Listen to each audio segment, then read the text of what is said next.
일본은 태평양 전쟁 개전 초기에 동남아의 유전지대를 신속히 확보해서 이후의 전쟁 수행에 지장이 없도록 하려는 계획을 세우고 그대로 이행했습니다. 개전 다음 해인 1942년에는 이 계획이 순조롭게 진행돼서 점령한 원유지대에서 약 40억 리터의 원유를 생산하고 이 중 16억 리터를 전쟁 수행 등 용도로 일본으로 보냈다고 합니다. 이 수치는 각국의 2020년대의 원유 소비량에 비하면 사실 매우 적은 수치이기도 합니다.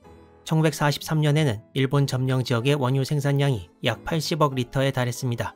중요한 건 생산량의 절대 수치보다 일본으로 보내지는 양이 계속 줄어든다는 것인데요.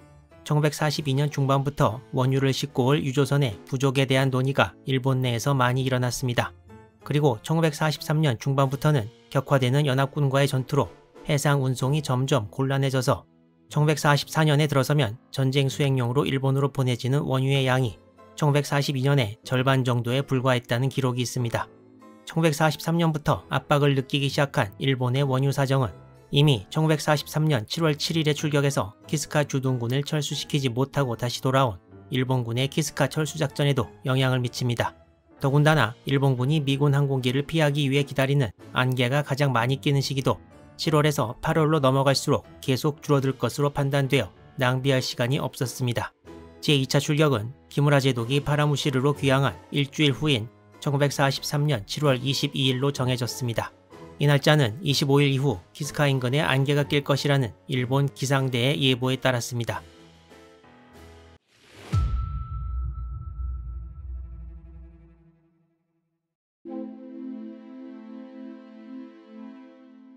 한편 이미 아투섬에서는 5월 말에 전투가 끝나기 전부터 미국군 공병대가 그야말로 초스피드로 활주로를 건설하고 있었습니다. 이 활주로는 6월 8일경 가동에 들어갔는데 일본군이 건설하던 활주로 자리는 아니었습니다.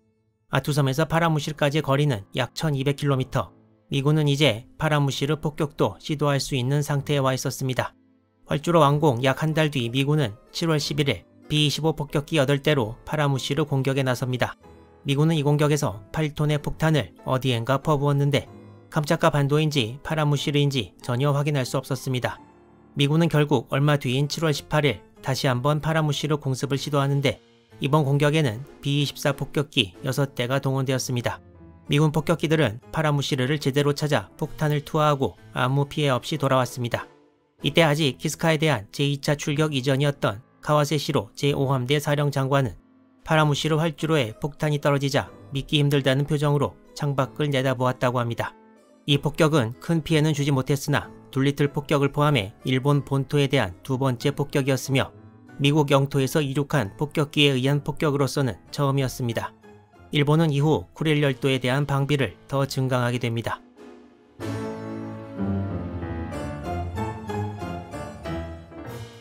이날의 출격에는 제5함대 사령장관 카와세시로 중장이 경순양함 타마에 탑승하고 기무라 제독이 이끄는 철수선단을 따라왔습니다.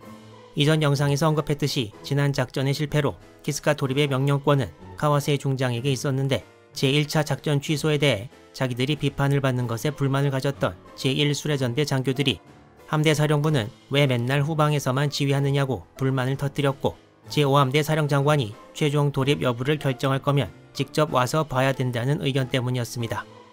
당시 사령장관은 제5함대의 중순양함 나치에 탑승하고 갈 수도 있었지만 중순양함은 경순양함보다 연료를 더 많이 소비하기 때문에 타마로 최종 결정되었다고 합니다. 7월 22일에 파라무시르에서 출격한 일본 함대는 계속 키스카로 향했는데 일본 함대 인근 해상의 안개로 일부 함들이 대형에서 벗어났다가 다시 합류하기도 했습니다. 이 작전에는 두 달 전인 1943년 5월에 취역한 최신형 구축함 시마카제가 따라왔는데 이 구축함에는 일본이 개발한 레이더인 22호 전탐이 탑재되어 있어 안개 속에서 나타날지 모르는 미 함대에 대한 경계를 실행했습니다. 일본 함대는 계속 키스카에 돌입할 기회를 노렸습니다.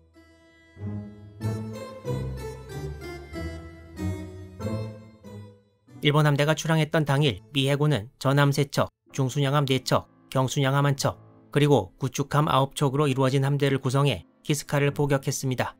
포격이 끝난 지 얼마 되지 않아 남쪽 해역을 정찰하던 카탈리나 비행정 한기가 레이더로 7척의 일본 함정을 포착했다고 보고합니다. 킹케이드 제독은 이것을 키스카에 대한 일본군의 대규모 보급이라고 생각하고 이미 키스카로 가 있는 함대에 이를 찾아 격파할 것을 명령합니다.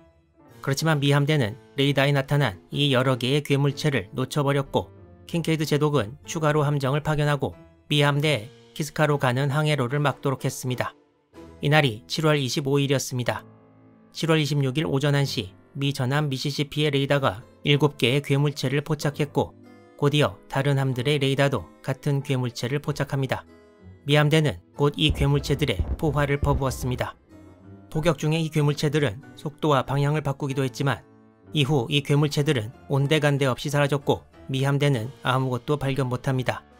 이 사건에서는 7개의 괴물체를 세븐 레이더 핍스라고 불렀는데 이 이름을 따서 이날의 포격을 배틀 오브 더 핍스라고 부르게 되었습니다.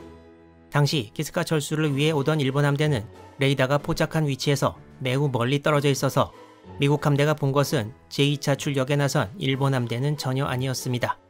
이 괴물체들이 일본 잠수함 혹은 레이더 오작동이라는 설도 있었지만 1990년대 초반에 괴물체에 대한 미군 기록을 알류샨에서 오랜 경험을 가진 선장들이 검토한 결과 바로 알류샨 열도 근해를 매년 7월에 지나가는 이 세 대의 야간 비행 패턴과 일치했다고 합니다. 현재 알류샨 열도에서 어선들은 여름에 미군이 했던 것처럼 이 세 대를 레이더로 포착해서 이 새들이 먹는 어류가 위치한 곳으로 가서 작업을 한다고 합니다. 증언을 한 선장들은 1943년에 미군 레이더 기록을 보자마자 무엇인지 금방 알아차린 것이고 이것이 지금까지 배틀 오브 더 핍스에 대한 가장 신뢰성 있는 설명으로 남아 있습니다.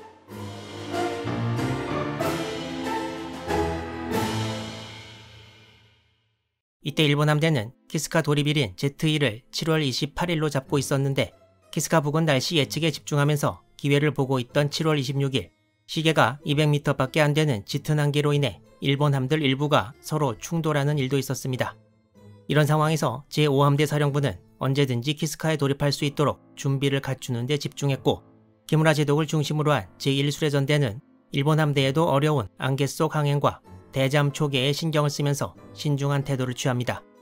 이때 미군은 키스카에 대한 폭격을 한층 강화해서 7월 26일 하루에 12회 약 46기의 미군 폭격기가 키스카를 공격했다고 합니다. 7월 27일 일본 함대는 도리비를 29일로 하루 더 연기했고 7월 28일에 북동쪽으로 침로를 잡고 11노트의 속력으로 키스카에 접근하기 시작했습니다. 도리빌이 다음날로 다가왔지만 이때 날씨는 안개가 끼었다 개었다를 반복해서 예정대로 키스카 섬에 돌입할 수 있을지 확신하지 못하는 상황이었다고 기록되어 있습니다. 카와세시로 제5함대 사령장관은 타마의 함장이었던 카미시게노리 대좌에게 의견을 물었고 적극 과감한 성격이었던 카미 함장은 예정대로 돌입할 것을 건의했습니다. 일설에 의하면 28일 아침 침묵 중에 생각을 거듭하던 카와세 사령장관에게 카미 함장이 다가가 우물쭈물하면 기회를 놓친다며 돌입을 설득했다고 합니다. 카와세 사령장관은 최종적으로 작전 실행을 결정했습니다. 일본 함대는 28일 보급대를 본대에서 분리시키고 계속 키스카로 다가왔습니다. 28일 저녁 때부터 인근 해역에 안개가 자욱하게 끼기 시작했습니다. 당시 타마에 탑승했던 일본 제5기상대장 이시하라 히데오 중좌의 증언에 따르면 당시 키스카로 향하는 해역에 비와 짙은 안개를 포함한 큰 저기압이 형성되었다고 기록합니다. 기상 상황이 작전에 알맞게 돌아가자 제5함대 지휘부는 매우 기뻐했다고 합니다. 다시 날이 바뀌어 7월 29일이 되었고 안개는 계속 지속되었습니다. 이날 오전 6시경 카와세 사령장관은 기무라 사령관에게 현재 기상 상황이 키스카 돌입에 최적이며 이것은 천우 신조라고 타전합니다.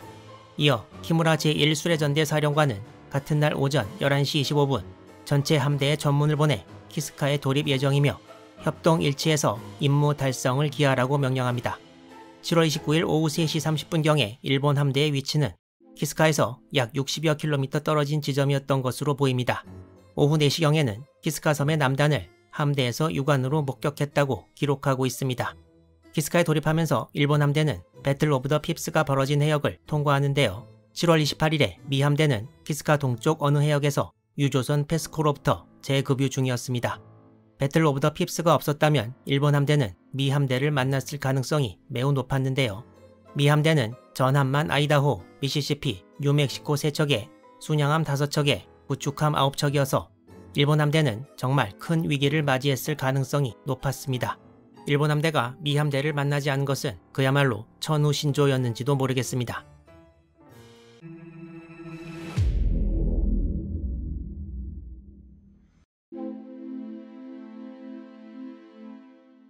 일본 함대는 계속 키스카로 접근했고 더 가까운 섬 동쪽보다 서쪽을 도우는 방법을 택합니다. 섬의 동쪽으로 돌입하면 키스카 남동쪽 암치트카 섬 북은 미군에 발각될 우려가 있어서였습니다. 일본 함대는 키스카 해안과 가까운 거리를 유지하면서 섬을 돌아 목적지에 돌입했습니다. 이때가 오후 6시 40분이었습니다. 이날 키스카 일본군은 오후 4시 25분부터 함정이 접근하는 소리를 들었다고 기록했습니다. 키스카 일본군은 철수를 쉽게 하기 위해 이전부터 섬 중요 루트에 자동차 도로를 만들었고 이는 철수하는 병사들이 신속하게 모이는데 큰 도움을 주었습니다. 또한 항구 바깥에는 안개가 짙게 끼어 있었지만 항구 안에는 시계가 양호해서 병사들의 승함 작업은 순조롭게 진행되었습니다.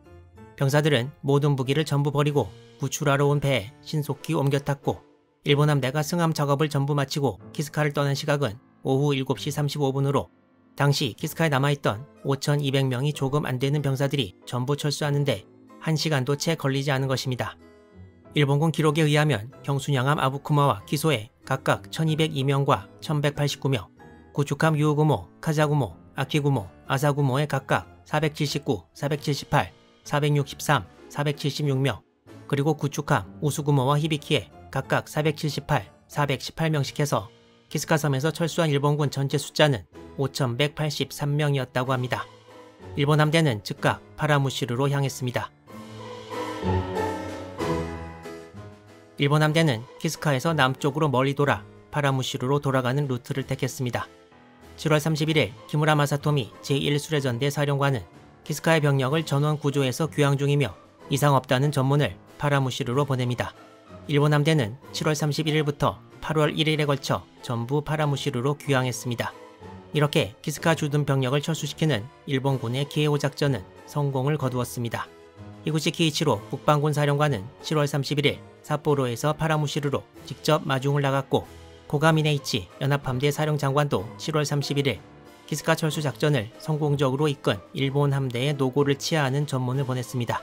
가와세시로 제5함대 사령장관은 8월 2일, 8월 1일자로 키스카 철수 작전이 완료되었음을 타전했습니다.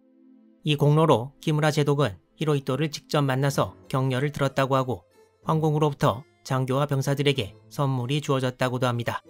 키무라 마사토미 제독은 여기서 이야기가 끝난 것이 아니고 전쟁이 더 진행되면서 이 채널에서 더 등장할 기회가 있을 것 같습니다. 북태평양 알류샨 열도에서 일본군이 장악했던 아투와 키스카의 이야기는 여기서 끝납니다. 이 채널의 북태평양 전역 시리즈를 전부 보신 분들은 아시겠지만 아투섬의 일본군은 미국인 민간인을 사살했고 이후 일본군 전체가 비극적인 운명을 맞이합니다. 하지만 미국인 포로에 어느 정도 좋은 대우를 해줬던 키스카의 일본군은 아투섬의 일본군과 같은 운명을 겪지 않고 전부 살아 돌아왔습니다. 일본군의 키스카 탈출이 끝나면서 이제 아투섬과 키스카섬에 일본군은 존재하지 않지만 북태평양 전역이 전부 끝난 것은 아닙니다. 이후의 내용은 아마도 단편으로 다루게 될 것 같은데요. 다음 영상에서 이어질 내용도 많이 기대해 주시기 바랍니다.